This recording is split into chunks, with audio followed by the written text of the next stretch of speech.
Welcome সবাইকে ডাক bungalow সাইমনে। আমি চলে এসেছি আপনাদের জন্য নতুন সত্যভৌতিক ঘটনা নিয়ে। আর আমাকে সত্যভৌতিক ঘটনা পাঠাতে হলে নিচের ডিসক্রিপশনে দেখুন আমার ফেসবুক পেজের লিঙ্ক, আর আমার ফেসবুক লিঙ্কও দেওয়া আছে, সেখানে গিয়ে আপনি গল্প বা সত্যভৌতিক ঘটনা পাঠাতে পারেন। তাহলে আজকের সত্যভৌতিক ঘটনা শুরু করা যাক। Simon, you're back.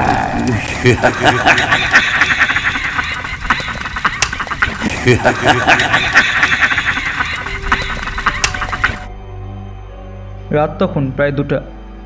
অভি তার অফিস থেকে ফিরছিল। প্রতিদিনের মতোই সে তার অ্যাপার্টমেন্টের লিফটে উঠল। 8 তলায় তার ফ্ল্যাট। লিফটে ঢুকতেই বোতাম চাপলো, দরজা বন্ধ হলো।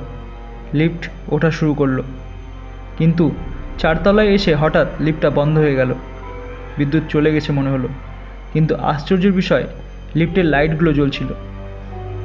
হঠাৎ লিফটের দরজার ছোট কাঁচের জানলার ওপাশে কাউকে দাঁড়িয়ে থাকতে দেখা গেল।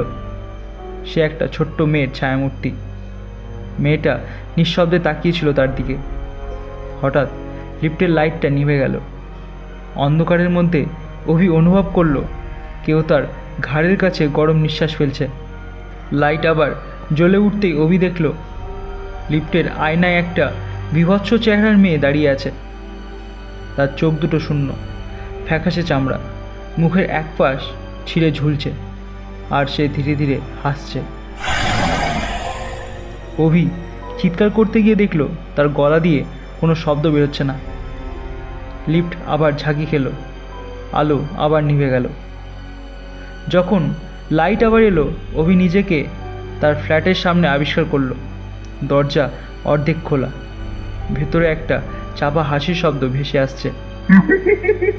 সেদিনের পর থেকে অভি লিফটে একা ওঠার সাহস করে না, কিন্তু মাঝে মধ্যে সে শুনতে পায় লিফটের আয়নার ভেতর থেকে কেউ তাকে ডাকছে।